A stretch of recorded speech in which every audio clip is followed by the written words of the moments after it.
It's been said that a break in posting to YouTube, as long as I have had a break from posting, is tantamount to YouTube death. Let's talk about it.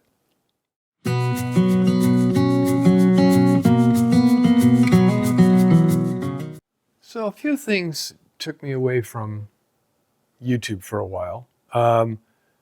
One of them was we had a tragedy in the family, and we had to take care of that. The next thing was burnout. And when I'm talking about burnout here, I'm talking about pace burnout.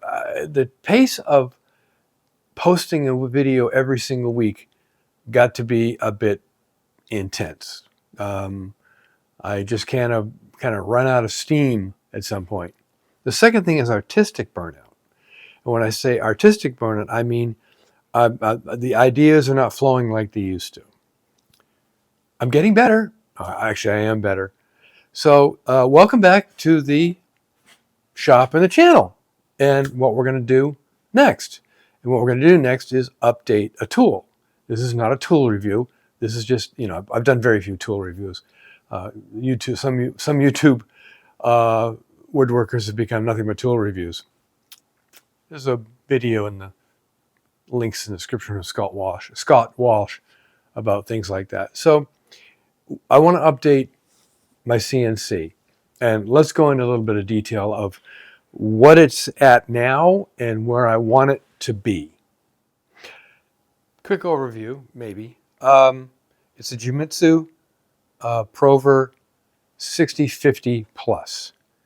We got this one because it had a bigger work area than our previous CNC, and we kind of used up our previous CNC because it had a lot of plastic parts that lost their rigidity or something over time. So let's start with the elephant in the room. I've been using on my previous CNC and this CNC a DeWalt trim router as my cutter, as my machine to cut everything, and that works great. These are really robust routers, and they'll do a good job. But would you want to run this thing for 3 to 4 hours to do a carving job? I don't see this as something that's designed for long-term continuous use like that. So it would overheat, it might burn out, whatever. But so this is great to start out on, but it's time to move up to the next level. Now the way this operates real quickly is the controller is here. There's a speed control button for the spindle that came with it, which is a really low power spindle, so I got rid of that. And it has that goes up to connectors here. So, but I don't have that spindle, so what I'm using those connectors for is to trigger a, can't see it in the camera, to trigger a solid state relay in this box that turns on AC to both the router and the dust collection. And since it's triggered by this speed voltage here, I've got it set to 9 volts.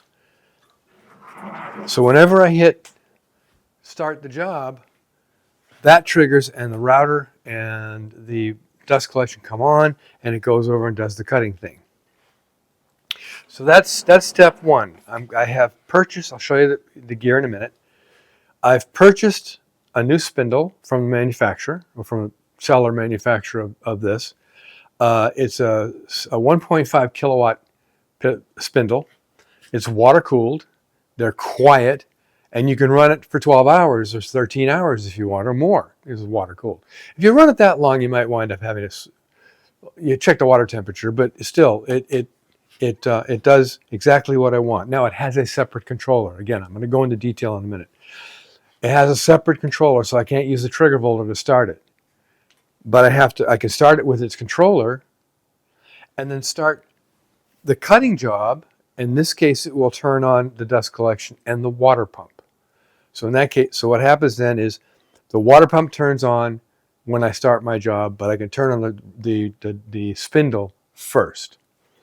I'm going to show you what I got from Jimitsu and what parts I've had to buy to enhance it, as it were.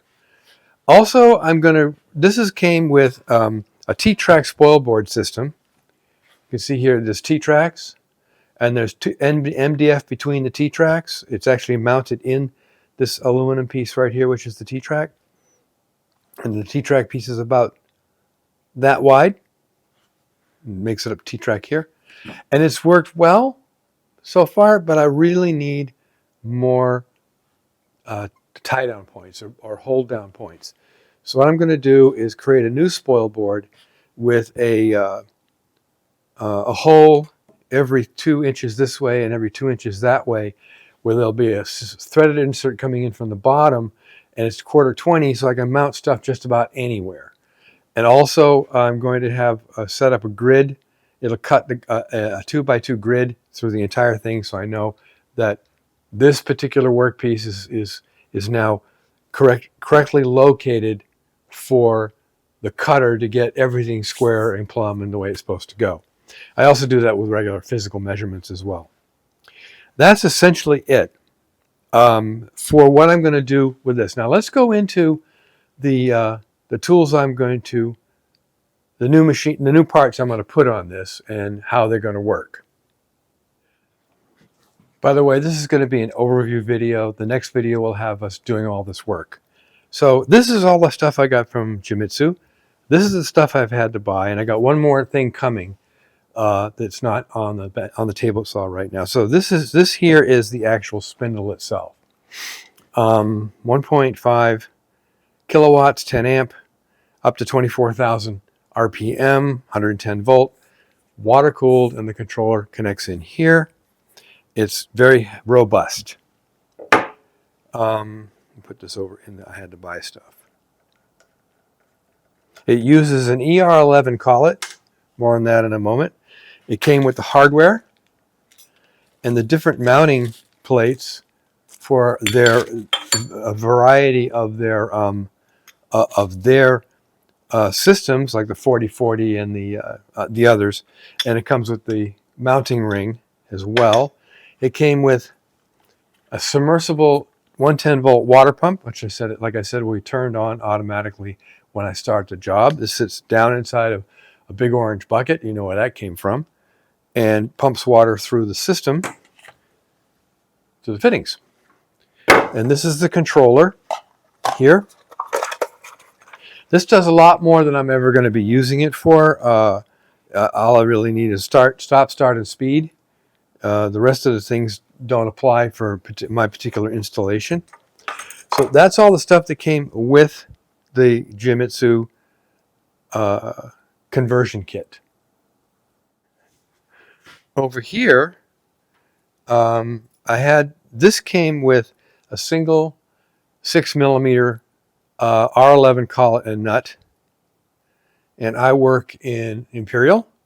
My bits are all 1/8 inch and 1/4 inch, so I had to buy the 1/8 inch and 1/4 inch R11 collets, and I actually got 4 extra nuts, so now I've got 1/8 and 1/4 inch ready to go for when I need them. There's no indication from the system if the water pump is actually working, so I'm adding a little flow meter in the line. It'll be on the top of the system, so I can see it right out of the spindle itself. And these are, I got a whole lot of these. These are the 1/4 inch spring clamps for hose that are stainless steel. I only need one, obviously, because that's going to be immersed in water and it's stainless steel. And for the connections of the rest, I'll be using my clip, my hose clip. Oops, hose clips thingies. Same thing as that stainless steel clip, only these are just regular black oxide steel. And I'll use those to clamp all the rest of the parts for the tubing to go down and come out of the bucket and back into the bucket. So that's essentially it. In the next video, we're going to go through the disassembly of all the parts on here and the assembly of all the parts here. The dust collector collar or boot for the spindle will be here at that point. Now, neither one has a 80 millimeter. This is 80 millimeter connection here, and it comes up to up around the front. It doesn't stick out like the one I'm using right now, and it'll go back through the existing dust collection system I have in here, which is a mullet. Link in the description to the mullet. It really works fantastic. So, until then, make great things out of wood, and maybe update some of your machinery.